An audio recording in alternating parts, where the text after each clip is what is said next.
Hey, welcome back to another edition of Retire Smarter. Walter Storholt here with Kevin Kroskey. He's back, ladies and gentlemen. Wealth advisor, certified financial planner at True Wealth Design.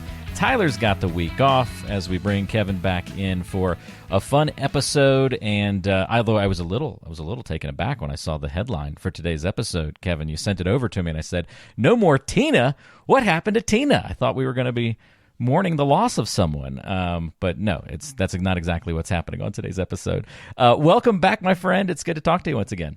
Walt, it's great to be back. You know, I just had a flashback. I remember the first scary movie that I saw was Freddy Krueger, and I don't know, circa 84, 85, and Freddy's first victim was a blonde girl named Tina. I know you're a younger millennial than I am, and I'm not a millennial. But Walt, have you seen Freddy Krueger? Nightmare on Elm Street? Not. It was one of those movies that I saw a lot at Blockbuster, or our family went to Hollywood Video because it was closer. And it was always there. Like, I've seen tons of those kinds of movies, but just like it came out just a little too soon for me to then, by the time I got to be the age to watch those types of movies, to then actually consume it. But like, I kind of know the character, know the idea, but no, I don't remember Tina from Freddy Krueger. Yeah, so I I just looked it up. It was 84, which I probably saw it around then. And I'm thinking here of being a parent of an almost 5-year-old and almost 10-year-old, and I was, about 8 at the time, and like, where were my parents? Why did they let me watch this thing?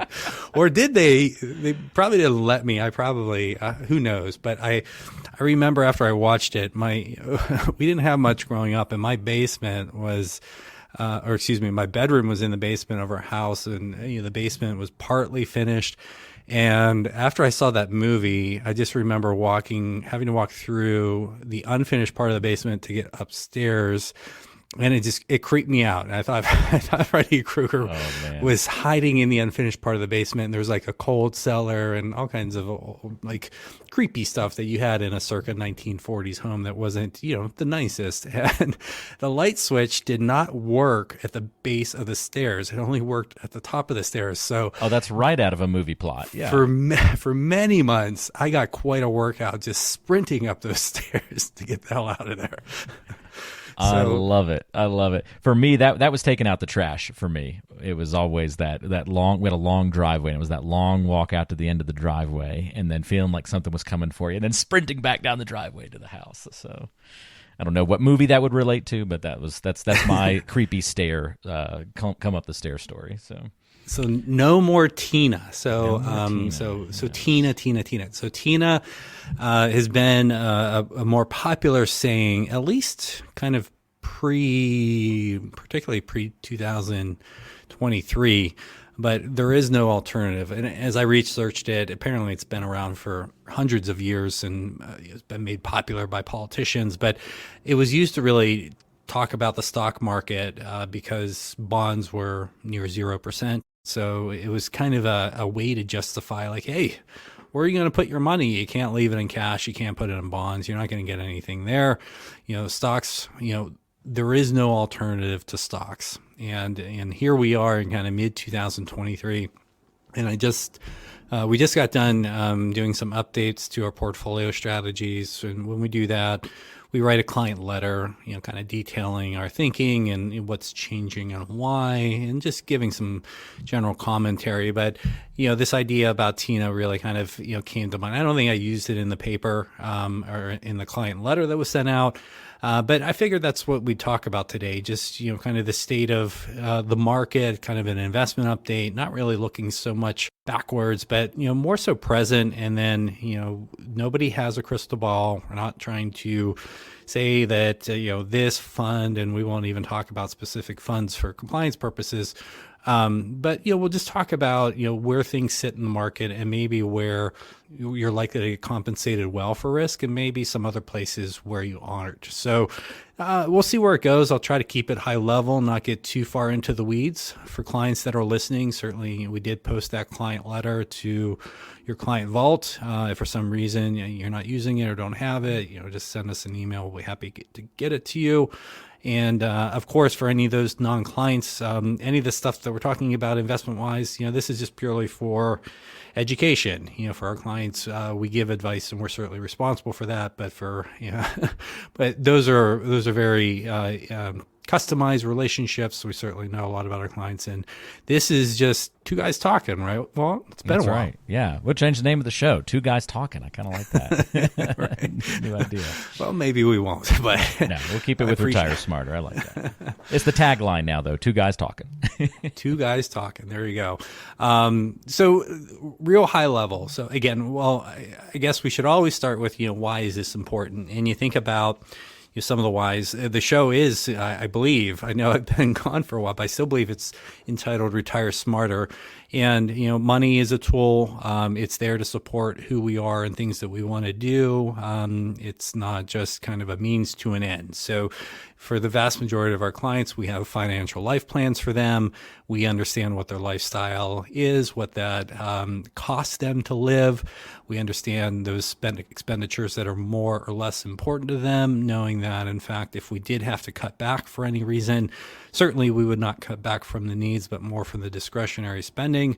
And then also, that helps to go ahead and provide a framework to do investment planning, making sure we're matching the investments back to the financial plan, overlaying that with tax smart distribution planning as well, and even some estate planning on top of it. So it's really kind of foundational, the financial plan. But part of that plan is we have to put in return assumptions. So you need to make some projections. Of course, they're going to be imperfect. This is an ever ongoing thing, but it's something that we have to do. So that's kind of the why. When you're doing the investment work, again, you're going to need to put some not only assumptions in your plan, but then when you're actually doing the investment work in action, certainly you want to go ahead and try to maximize your return for whatever risk you're taking. And a quick aside to that, Walt, I will, you know how I love to ask you questions, Walt, that sometimes they're softballs, sometimes they're not. Yeah. And sometimes you're a little more cruel. We'll see. This may be one that's in the not category, but it's been a while, so, I'm allowed to do it. So Dr. Harry Markowitz, do you know who he is? You've mentioned that name before. But no. So Harry Markowitz, and the reason why I'm bringing up really kind was that the quiz question, or is this just the lead-in? I'm already off track. Yeah, no, that was the quiz question. Okay. So gotcha. Harry Markowitz is really considered the father of modern portfolio theory. So he wrote a paper. I think he was in pursuing his PhD at the time. It was back in the 50s, and it was called Portfolio Selection. And the reason why I'm bringing him up, by the way, he just passed away within the last week, and he was the ripe old age of 95. But he actually won a Nobel Prize for his 1952 paper. And for me, anyway, one of the things I thought was really cool was it actually took a few decades to prove he was correct, because the mathematical theory was so complex that at the time they didn't have sufficient computing power to prove that he was accurate. So later on, as computers continued to develop, proved out that Dr. Markowitz was correct. And then I'm not sure exactly how it played out, but he went on to win the Nobel Prize in economics, I think in the 80s or so. Now, a lot of people have heard about the efficient frontier, which is really what Markowitz is probably most famous for.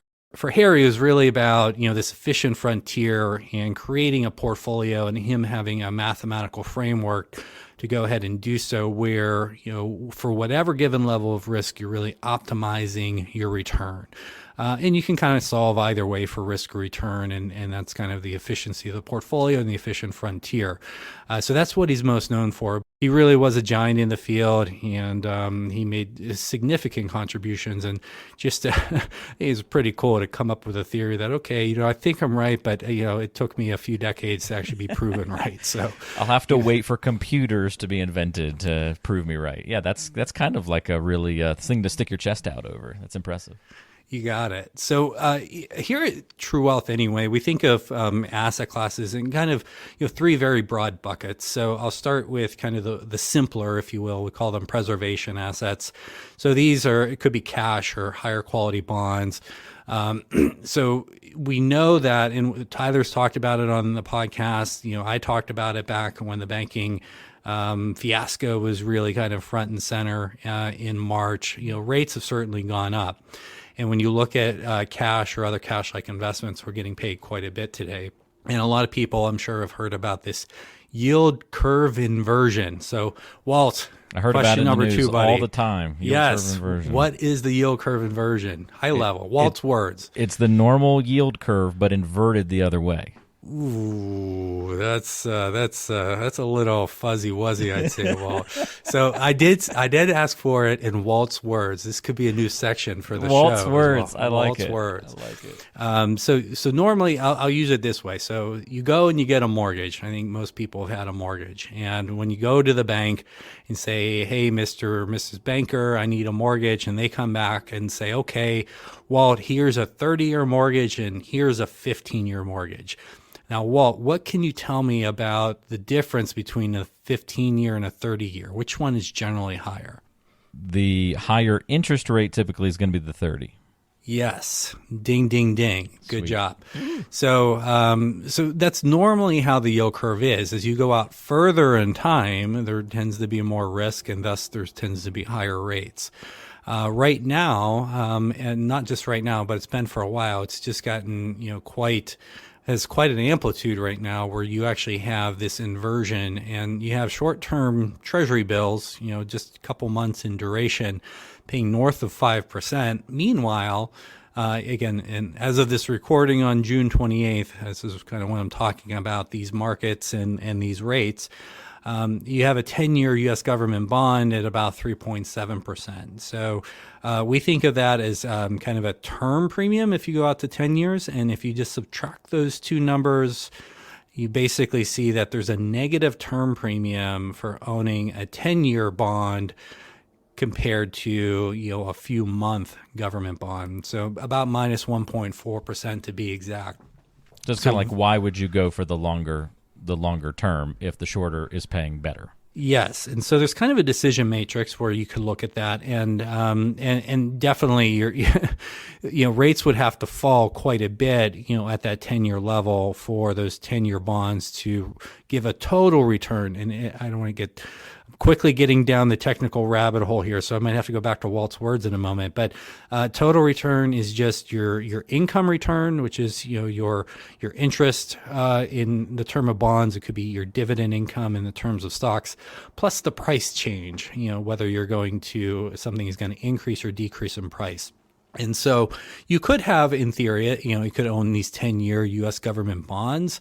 And if rates went back down to, say, where they were in 2021 or early 2022, you could actually see a change in that yield curve where those longer-term bonds would do better. However, because there is such a steep inversion, I would say that that's probably unlikely.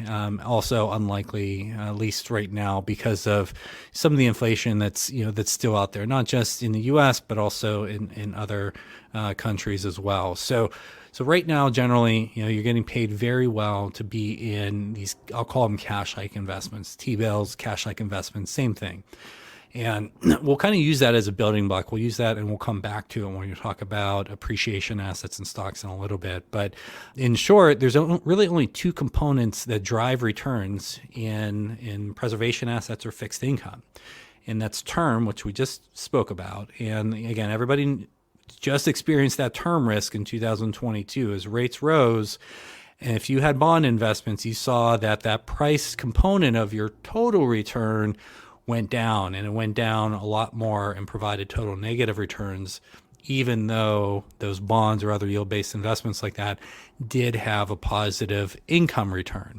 Walt, you might have to start hitting the egghead alert here. I'm hearing myself, and it's crystal in my mind, but I'm getting a little worried here. So you might have to bring me back to speak English. It wasn't a specific term, but there were some numbers and phrases that all twisted together there might have triggered the egghead alert. All right. So when I talk about the other return driver in fixed income, I am not going to use numbers. So credit, not the card that's in your wallet, Walt.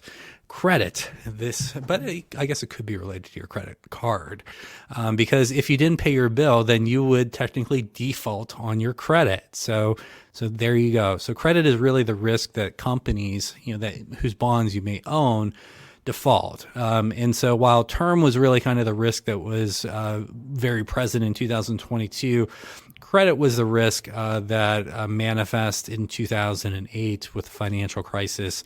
And there was a lot of defaults. And just because a company defaults, there's different forms of that. And then there's also tends to be a lot of recoveries, because there's different assets that companies may own. And importantly, when you think of kind of a priority of payments, or what sometimes people call the capital stack of a company, the debtors get paid before the stock owners. And so it's a little bit more, it's actually can be a lot more complicated than that. But in basic principles, if you're lending money to the company, certainly you're foregoing some higher returns that stockholders could make. However, in the event that things go bad, and the company gets liquidated or assets get liquidated, if you own their bonds, you are going to get paid first before there's any residual claim paid out to the stockholders. So term risk and credit risk. So right now, again, the term risk is really negative. And then it depends what you're talking about for credit risk, but credit risk is, I think, reasonably compensated in some parts of markets and maybe not so much in others.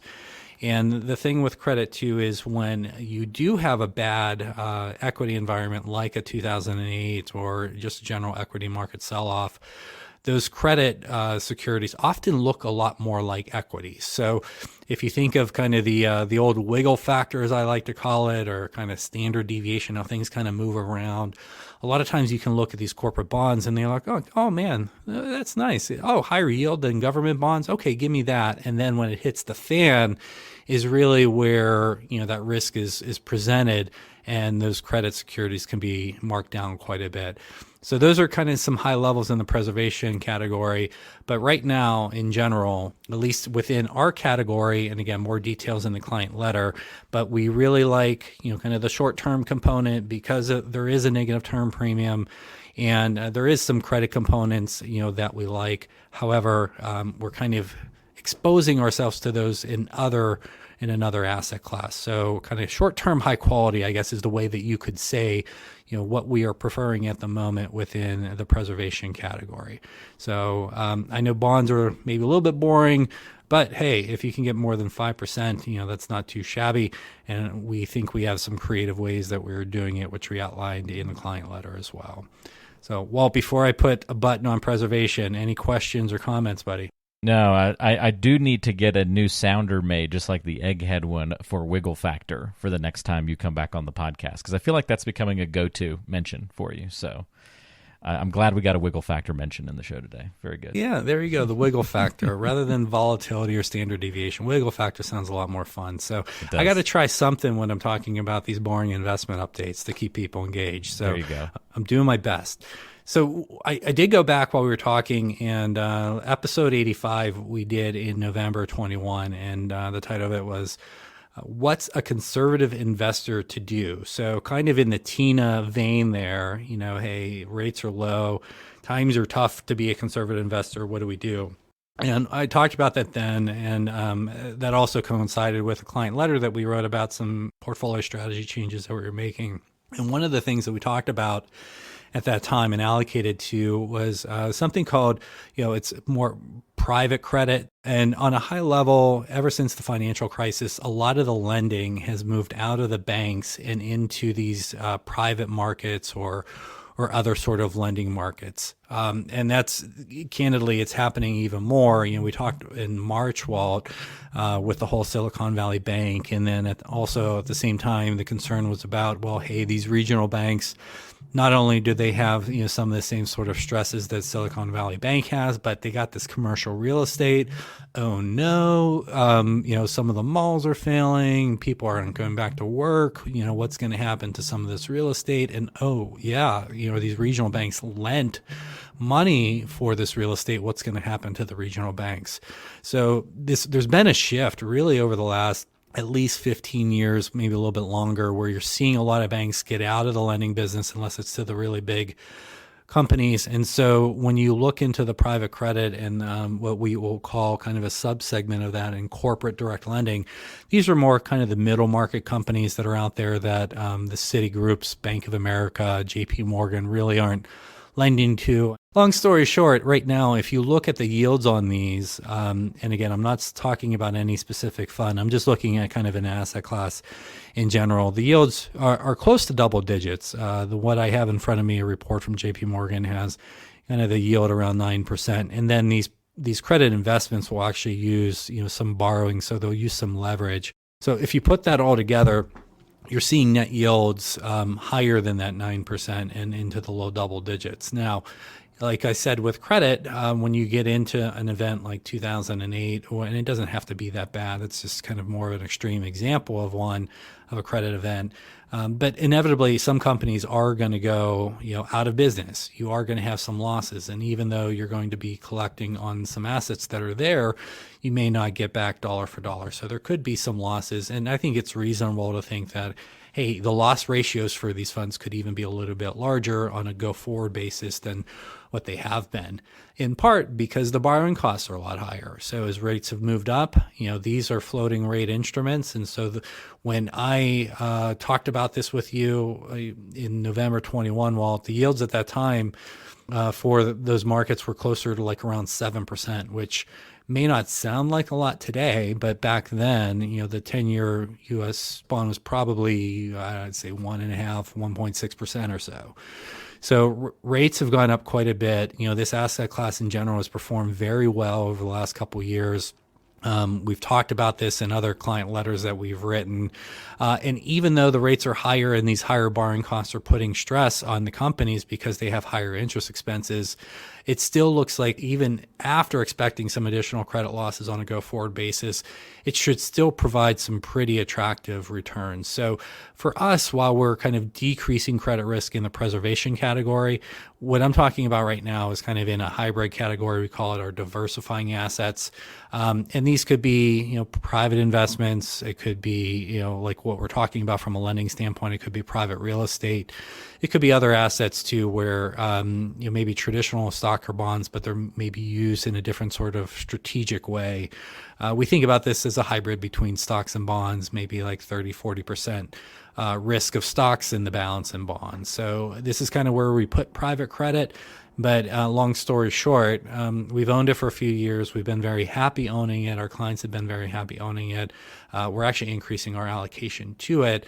In part, it's part of the total. It's not just because we like the yields there, but we're looking and reducing credit risk in the preservation category, going for the shorter term, higher quality. And then at the same time, we're pursuing that credit risk elsewhere in the portfolio where we think we're going to get more adequately compensated for it. I'm starting to understand a little bit sort of this picture you're drawing of the difference between preservation and then this kind of diversifying pocket or bucket of an asset class is how I think you described it. You got it. We think about just a very broad asset class, so diversifying assets, and then you can kind of start winnowing down within there. And then private credit is kind of a sub-asset class of that, and then corporate direct lending is kind of a sub-asset class, if you will. So I'm not going to go any further than that, but I think you get the idea. Okay, all right. I had hit you on that one. You were trying to get the alert, I think, when you said the sub class or whatever. I did have a bit different intonation, I will admit to that. You were angling for it. I felt it. All right.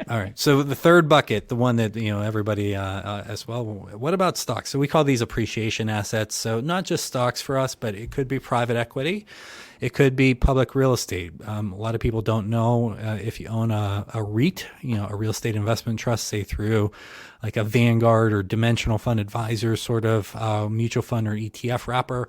That actually tends to have a wiggle factor even greater than most stock asset classes. So we feel that that public real estate is actually more of an appreciation asset than a diversifier for at least in part those reasons. But here's the thing I want people to take away, and we for our clients we didn't make any changes within the appreciation category. They were more there were a lot in the preservation category and some in the diversifying, but within the appreciation category, you think about it this way. We talked about those short-term high-quality bonds, treasury bills. A lot of finance theory is kind of built on, well, hey, those are like really kind of the risk-free assets. And so today, you're getting compensated about 5% for owning that. So if I'm going to take more risk, whether that's term risk or credit risk or equity risk or other types of risks, there should be a component, or a risk premium that I'm going to get on top of that risk-free rate. And that changes over time, and it's at least in part theoretical or forecasted. You don't definitively know in advance what it is. But I can tell you, looking back over the last 100 years in the U.S. market, that equity risk premium has been roughly about 7%. So if we look at just from that stage alone, say, okay, hey, historically it's been 7%. The risk-free rate today is 5. If I add those two together, 12. Is that reasonable? Well, broadly speaking, the U.S. market's trading close to 20 times forward earnings based on what consensus estimates are. And let's just say that you're not going to get to 7 for that, and you're not going to get to 12 when you kind of do those, add those two components together. There's still a lot of clouds of uncertainty that are out there. There always are. It's just the world that we live in. Inflation has certainly seemed to peak by a lot of metrics, but I think there's more of a question, at least here in the U.S. Well, yeah, maybe it's peaked, but how sticky is it going to be? And at what level is it going to stick to if it does, for a while? They've been talking about recessions for quite a while now with the yield curve. The yield curve has been around, for several months now, and it's always been right in predicting a recession. But there's also only been a few different iterations of that, so it's not like there's been, kind of a million different examples that we can point to in history. There's still pressure in the banks, with some of the regional banks, and most notably some of the real estate that's owned in there. Certainly, we still got the war in Ukraine. Who knows what's going on in China? Those sorts of things. So, markets always discount risk. They factor in this information. They put it into prices.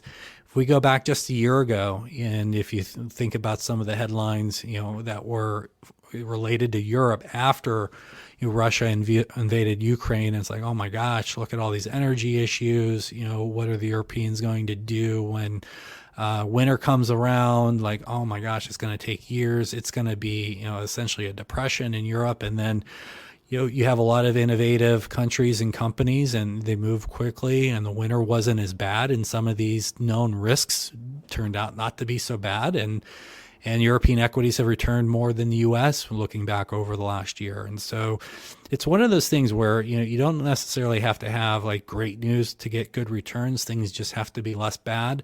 But I guess when we look at this and put it all together, when you can get those sort of double-digit returns in the corporate direct lending that we mentioned, when you can get the 5%, essentially, risk-free, if you will, in those short-term high-quality assets, and there's a few other things that we really like in our portfolios now too. I think it would be foolish to say that, now's really kind of the time to pile on risk.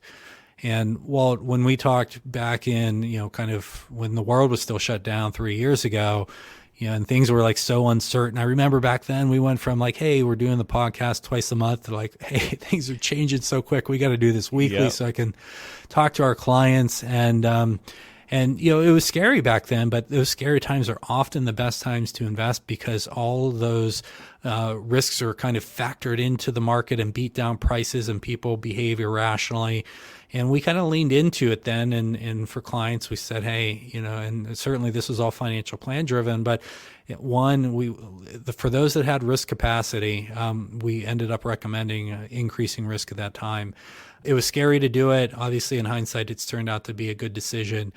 But now when we kind of look at where we are and seeing that there are other alternatives other than stocks, and stocks, I'm not saying that they're they're overpriced per se, but they're definitely not kind of screaming cheap. And you have some other attractive assets. So now's really kind of the time to go back to what Dr. Harry Markowitz won the Nobel for and say, hey, we have this new set of information, these new inputs going into our optimization machine to build this efficient portfolio. Are we really going to get compensated for the risk of owning equities? And I think the answer is probably not as much as what we have in the past. And that may sound fuzzy, but candidly, forming a portfolio is uncertain. You're always going to want to maintain very adequate diversification, and we're not saying get out of stocks or anything like that, but we are saying that we can get pretty healthy returns in some other asset classes with a lot less risk. So we feel like it's kind of time to reassess our risk level and just relook at where we are and what kind of returns we need from the financial plans that we constructed, and really make sure that we're in the right strategy now and at least moving forward for the next several months and maybe a few years. Information always changes, but we really feel like this is the time to kind of reassess, and things are a little bit different than where they were just a year ago. They're quite a bit different. So it's an ever-flowing thing, but that's what we kind of detailed in the paper. I apologize for anybody that's read it and fallen asleep. It is 12 pages. Yes, we have a lot of engineer clients. I think most of them are reading it, but in a more vocal, friendly, two guys on a mic sort of way. While that's what's been going on. It's a great breakdown. It's helpful. To full honesty, Kevin, I can't say I understand all of it. Even hosting a lot of shows with you, this is high level. I can speak from experience in working with other financial advisors across the country that not every firm gets into this level of detail. So you guys are unique in that way, in a very good way. And so it's neat to see all, I don't know if you want to be compared to the how the sausage gets made metaphor, but it's kind of a little bit of a peek at that, at what goes through your guys' minds as you put together portfolios and plans for people and dive into the nitty and gritty and look at alternatives and say, okay, the rest of the world's moving this direction. Is that the right way to go? Should we move in another direction? Sort of the old Warren Buffett quote of when others are greedy, be fearful, and vice versa. Kind of resonated with me a little bit there with how you were talking about analyzing some things from the past. And so I just like seeing all that calculation going on in your head and in your guys' minds. And so I find it very helpful. Even if I don't understand 100% of it, it's still great to see where you're heading and where you're thinking. So I appreciate that. I know we'll have listeners who appreciate that as well. It's a wide spectrum. I'm sure we have some that are in the Walt's Words camp where we're just having fun along for the ride. And we've probably got some that are pretty high level and would love to spar with you maybe on some points and have some fun picking it apart a little bit. Not everyone fell asleep reading that letter, I'm sure, Kevin. You had some that were along for the full 12 pages. But no, great breakdown. Appreciate you outlining that for us. And if you are thinking that you got a question on your mind about something you heard today or something you read in the letter, if you're a current client, or if you aren't a current client but would like to talk with Kevin about how that might look and discuss with the team if you're a good fit to work with one another to revamp your financial plan or put together a true plan for the first time, it's easy to have that first conversation. In fact, you can set up a 15-minute visit with a member of the team, an experienced advisor on the True Wealth team, by going to truewealthdesign.com and clicking the Are We Right For You button. Again, truewealthdesign.com. Click Are We Right For You. You can also call 855-TWD-PLAN. That's 855-893-7526. We always put the links and the contact information in the description of the show, so you can find it easily. We'll also have a link in the show notes today for episode 85 that Kevin mentioned back from 2021 if you want to go read a little bit more about that conservative investor, what to do. Although it was 2 years ago, there's still some helpful information, I'm sure, in that episode to give you some more background on Kevin's line of thinking on things. But this was great to get today's perspective. Kevin, appreciate you sharing the shift and this concept with us, and look forward to hopefully having you back again soon. I got to get that wiggle factor sounder made for the next time you come back. So Well, I appreciate that, Walt, and it's Tyler's doing a great job, and it's good to have a team, and even for all these investment, Ron White in Pittsburgh, in our Pittsburgh office, he and I collaborate quite a bit on all the portfolios that we do. Aaron Siles, the CFA, Tyler's CFA and CFP. We have a growing, smart, motivated team that day in, day out, we're going to do the best we can for our clients. So hopefully that comes out. But thank you very much for your help too. We appreciate it. Thank you so much, Kevin. And thanks for listening to today's show. Again, if you have any questions, don't hesitate to reach out. Otherwise, we'll talk to everybody again next time, right back here on Retire Smarter.